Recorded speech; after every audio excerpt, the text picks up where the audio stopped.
nice balance, and I've learned to really trust my gut and my instinct as much as possible.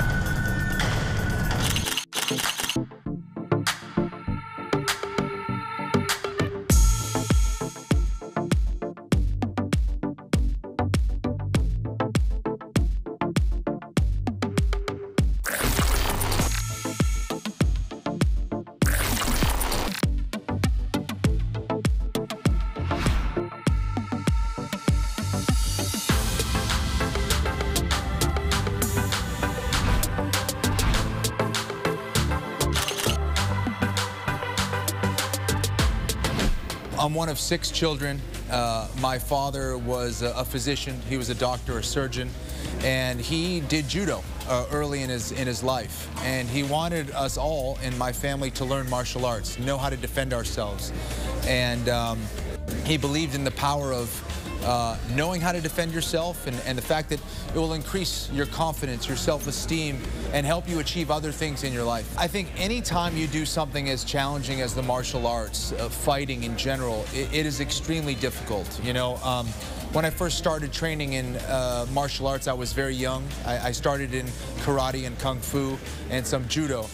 And it wasn't until I was about 19 years old that I started in Brazilian Jiu-Jitsu, which, you know, nowadays is relatively late. So when I started my martial arts career seriously at 19, 20 years old, I feel like a lot of people had the advantage because they had that many more years of Brazilian Jiu-Jitsu, for example, or I didn't have a wrestling background. For me, I fell in love with Brazilian Jiu-Jitsu immediately, and I knew that it was going to be part of my life forever. When I started fighting again, I started pretty late. I was about 28 years old when I had my first professional mixed martial arts fight. And, you know, I wasn't so sure that I wanted to be a professional mixed martial arts fighter at that time. For me, it was more about the challenge, to test myself, to improve myself as a human being, and to see what I'm capable of. And one fight led to another, which led to another, and Dana White, who is president of the UFC, was at one of my fights in Boston, Massachusetts, and he told me about this show called The Ultimate Fighter. And he invited me to be on the first season of The Ultimate Fighter, where 16 fighters live in a house and they all fight each other over time. And I made it to the finals of the show. I was the least experienced and smallest out of anybody on the show. And I ended up getting to the final. I lost in the final, and I felt like, you know, I wasn't able to perform the way that I really wanted to. I felt like I let fear get the better of me. I was thinking too much about the future. Oh, what is going to happen if I win this fight? And, you know, I was nervous, thinking about the cameras, thinking about the performance, thinking about what happens if I lose. And I didn't perform very well. And I knew that I needed to improve myself mentally, physically, technically, spiritually.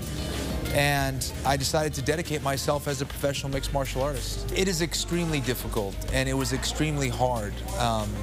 You know, when you're training 2-3 times a day, and there's so much to learn in mixed martial arts. You have to master Brazilian Jiu-Jitsu, you have to master striking, you have to master wrestling, and all the different martial arts. And also you need to be in tremendous shape. So I'm doing strength and conditioning, I'm doing martial arts training, I'm doing mind training, I'm doing all these things in order to improve myself as a mixed martial artist. And the training alone is extremely difficult.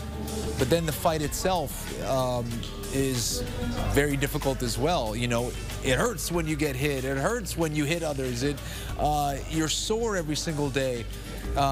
You have to, in my opinion, really defeat yourself. That's the most important thing. Is, you know, anytime you say, oh, I'm too tired, or I want to stop training, or this is too much, or you have to find those ways that you can continually push yourself to become better every single day. And for me, the most important part of the journey was really strengthening yourself, you know, getting yourself to believe that you can do anything in this world. For me, the most important thing in martial arts is to use your technique to win the fight. I didn't like, you know, if a referee, I didn't like if it was the judge's decision. I always wanted to use my technique to finish the fight. So whether it was me, you know, using strikes or me using a submission hold, I think that's really the purity of martial arts. That's exactly why I got into the martial arts, is to prove that my technique is superior and that, you know, I can use my own hands to win the fight, not wait for, you know, a judge's decision or something like that. And sometimes that happened, but for me, winning was really about using technique in the octagon and beating that guy and getting him to submit or give up. For me, it was also very important to prove that the smaller guy can compete against anybody. And I was always looking for challenges. So being a guy who was walking around at about 175 pounds, you know, it didn't matter to me. I wanted the challenge of fighting someone bigger than me. I also wanted the challenge of, you know, could I lose the weight and fight at 145 pounds? So I'm a type of person that always was looking for a challenge and always looking for a way to evolve, improve, and take that test. You know, I had a lot of important fights, but I think probably the biggest fight for me was the one against BJ Penn, because, you know, he was a guy that I always looked up to. He was a Brazilian Jiu-Jitsu world champion. He was a UFC champion in 2 different weight classes. And when we fought, you know, it was a big challenge. It was to the point where I think I probably respected him too much. But for me, that was my most difficult challenge and the biggest fight of my career.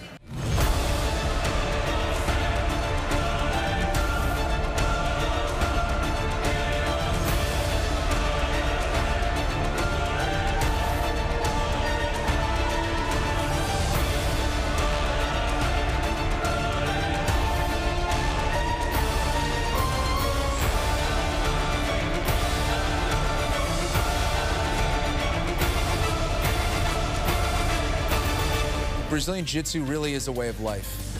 To me, it means finding the most efficient and effective technique, utilizing the structure of your body to gain superior position over another person. So it's not just about winning, and it's not just about grappling. Anybody can win and anybody can grapple, but can you do it in the Jiu-Jitsu way? Can you do it with efficiency and superior technique and structure? Can you do it without strength?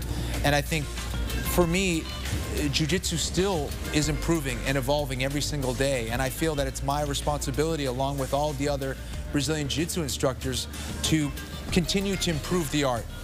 And I think that you can't be a student without being a teacher, and you can't be a teacher without being a student.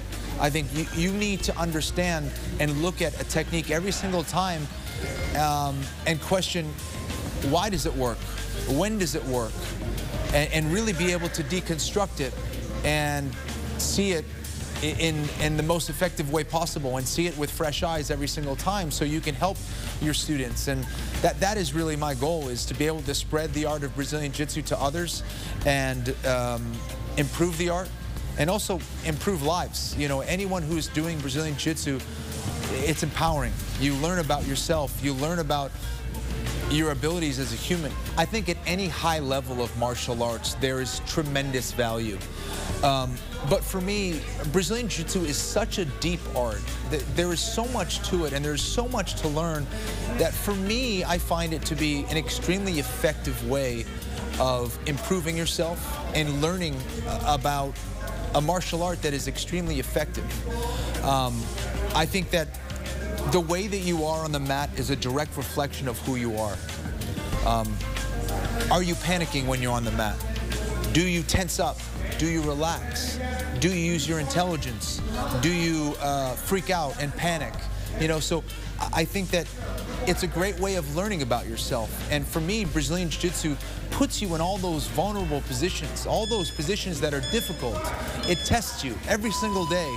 And I also feel like you could probably do Brazilian Jiu-Jitsu for 15 lifetimes and still never master the art of Brazilian Jiu-Jitsu. And I think in some of the arts, they're very difficult and very impressive and very beautiful. But Brazilian Jiu-Jitsu, to me, is a little bit more complex than all of them, which makes it more fascinating. You know, it was a great honor to compete in Abu Dhabi, in the Abu Dhabi World Pro, in the Legends match, and to get the opportunity to do it against someone like Vitor Charlene Ribeiro was amazing. And, you know, I started in Brazilian Jiu-Jitsu probably back in 1998. and I competed a lot in tournaments and, competed all over the world. And I have to say that was one of the most organized and one of the best tournaments I've ever been involved in. I had a little bit of bad luck preparing for that tournament, and, I got sick probably two nights before I was supposed to travel, and I did not want to bow out of the fight because it would be embarrassing for me. When I commit to something, I wanted to do it, and the last thing I wanted to do was say, "Oh, sorry, 2 nights before the match, I can't make it to Abu Dhabi." So, for me, I didn't want to do that. I wanted to be a part of history. I wanted to be a part of the match, and again, I'm not using that as an excuse because I think that's a silly way. I wouldn't have competed if I didn't want to use an excuse. But what I'm saying is, I wanted to show that it was too important for me to not do it. And it was an amazing experience either way. And I still had the opportunity to learn and compete against one of the best jiu-jitsu guys in the world. And Vitor Shaolin is one of the guys that I've looked up to for a very long time. He truly is a legend in the sport of jiu-jitsu. And I wouldn't change a thing. Vitor certainly had the advantage when it came to jiu-jitsu. He's a guy who's been competing against the best in the world for so many years, and he was the best in the world for so many years.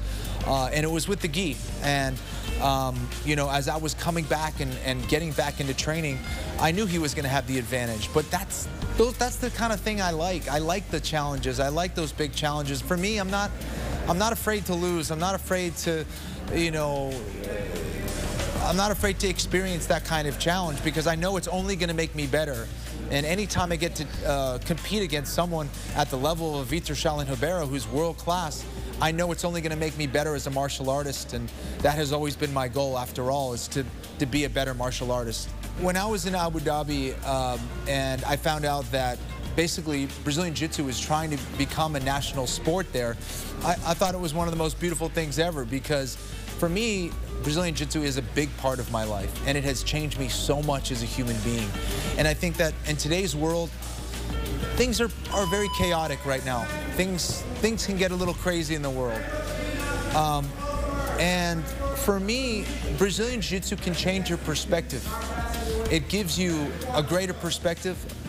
It gives you the feeling that you can achieve anything in your life. So no matter if you want to be a professional Brazilian Jiu-Jitsu competitor or a fighter or not, it's going to help you in every aspect of your life. You will find that you'll be put in some difficult positions in life. Chaos will inevitably find us. That is for sure.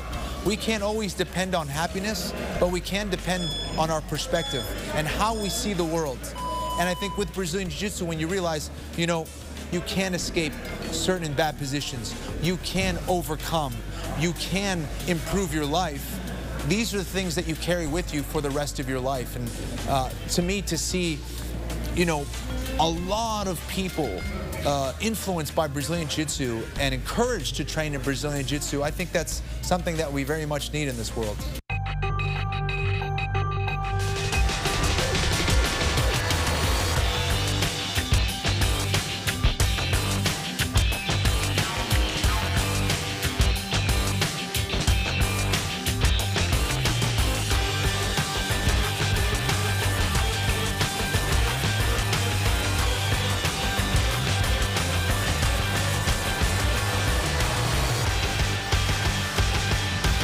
It's evolving every single day. It's amazing.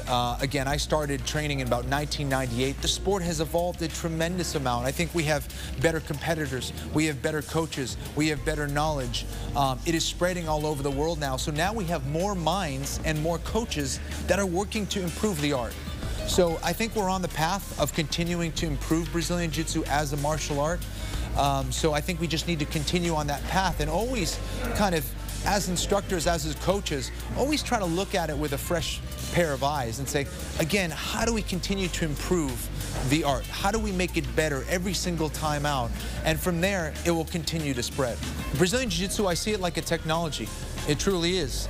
And you see it from where it came from, all the way from Japan to Brazil, and how it kind of came through another evolution, and now, in the United States, and you see it spreading all over the world.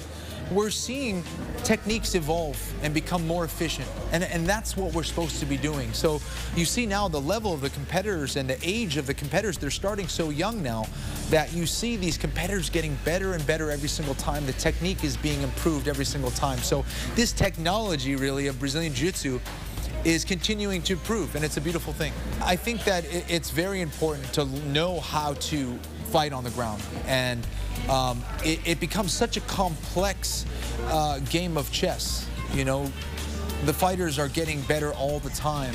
However, we can't also ignore the takedown aspect, because if we don't have good takedowns, we also can't execute what we want to do on the ground, right? If the fight never gets to the ground, we can't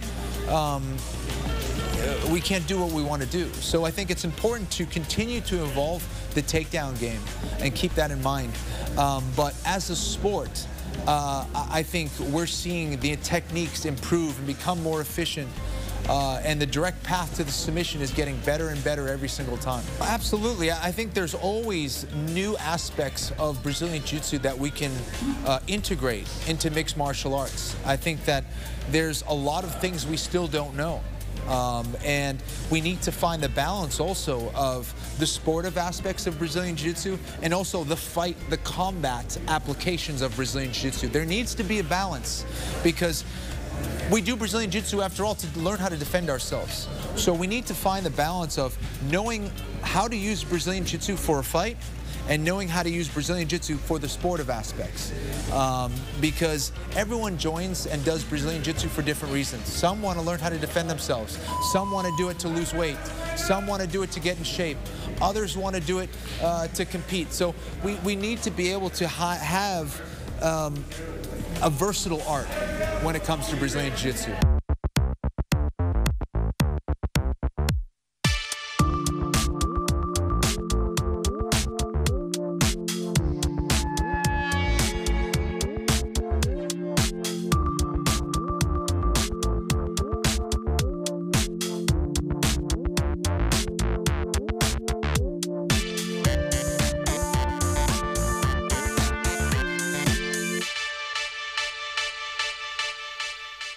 I see Brazilian Jiu-Jitsu continuing to grow. I see it continuing to get better and evolve. I see it spreading in many different countries, even more than we have today. And I only see a better and more bright and a brighter future. When the Gracies came to the United States, they pretty much settled here in California. And I think in the United States, you know, it allowed it to grow not only within the United States, but outside of the United States. And I think with the Gracies and the Machados and their ability to settle here, they were able to, you know, show everyone that Brazilian Jiu-Jitsu is extremely effective. And going to a major city, I think it allowed it to grow that much more. We have Henzo in New York City. So these guys that, you know, these Gracie family members that went to all the major cities, from there they were able to spread the word about Brazilian Jiu-Jitsu and get it to grow on a global level. You know, I think it is possible to have Brazilian Jiu-Jitsu in the Olympic Games. I still think that there's growth that is needed. I think we still need to spread the art to many other countries and establish, you know, these excellent federations to organize it so we can get to that level. But I think Brazilian Jiu-Jitsu as an Olympic sport would be amazing, and I think it would take it up to yet another level. I feel honored that I have the ability to be an analyst on television and host TV shows and talk about Brazilian Jiu-Jitsu and other martial arts. And again, it's something that has been very important in my life, and I'm a true believer that if you're passionate about what you do, you're going to find success, and you're going to find the ability to reach many other people. So I find it something that I take very seriously, and I feel very honored and lucky to be able to be in that role. I do miss competing and fighting in the octagon a little bit.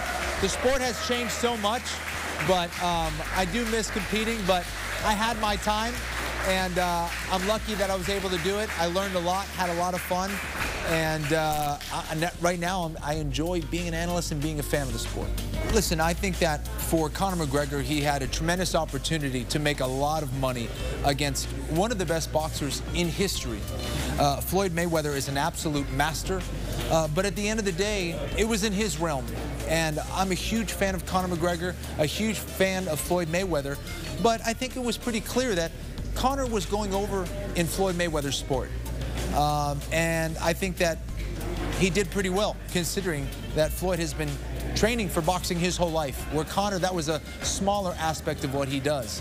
I think that if Floyd went over and fought Conor in mixed martial arts, Conor would defeat him easily. So it was a different sport. I think you have to admire Conor McGregor as a martial artist and as a businessman to be able to get that opportunity to compete against Floyd on that level. And, you know, who knows? Maybe we'll see Floyd compete against Conor in the octagon. You know, it's possible. I think they're two very different sports. I think Brazilian Jiu-Jitsu is still very different, the way that it's marketed, the way that you compete. So I think they're two very different business models and two very different businesses. I think on the whole, Brazilian Jiu-Jitsu can be bigger in the fact that they'll have more competitors and more martial artists on the whole. But as far as can you create a billion-dollar business out of Brazilian Jiu-Jitsu? Possibly, but it's going to be very difficult, you know, as far as television deals and, you know, all those things. I think we're a long ways away from educating the public on Brazilian Jiu-Jitsu and what it's all about. It's an amazing story, you know, Sheikh Tanoun and what he did with Brazilian Jiu-Jitsu and spreading it to the United Arab Emirates is amazing. It's a story of a guy who was very humble enough to go and want to learn Brazilian Jiu-Jitsu and to want to learn how to defend himself and evolve and spread the art. And I think that obviously he fell in love with the art and wanted to spread it to as many people as possible. And to have a huge voice like that, I think was a huge credit to Brazilian Jiu-Jitsu as a martial art. And, you know, it's very difficult to become an ambassador of the sport and to have that great big voice. And to spread it out like that, I think is a beautiful thing. You know, one of the guys that I always looked up to and always heard stories about was Rickson Gracie. I think that he took the sport very seriously. He was one of the first guys that really integrated the spirituality into Brazilian Jiu-Jitsu. It wasn't just about training and improving. He lived the martial arts lifestyle so much, and he was such a big icon and ambassador for the sport as well. You know, he was truly one of the big heroes in my life. For me, my main goal right now is just to make sure that my students are learning, improving, and getting better in Brazilian Jiu-Jitsu. And for me, I want to spread the art as much as I can and become one of the large voices and supporters of Brazilian Jiu-Jitsu. I think that because it's changed my life so much, I want to give back and see other people's lives improve because of Brazilian Jiu-Jitsu. And if I'm able to do that, I'll be very successful. A big way to improve Brazilian Jiu-Jitsu is to test yourself against other guys who are competing and using Brazilian Jiu-Jitsu. And to have a high-level professional tournament, I think is only going to help the art. The best way to see if your technique is good or not is to test yourself against another practitioner. And these tournaments that are happening all over the world gives an opportunity for people to truly do that at the highest level. You know, I try not to live my life with regrets. I always try to see where it's brought me to today. And sure, I would have loved to become a world champion, would have loved to have done this or done that.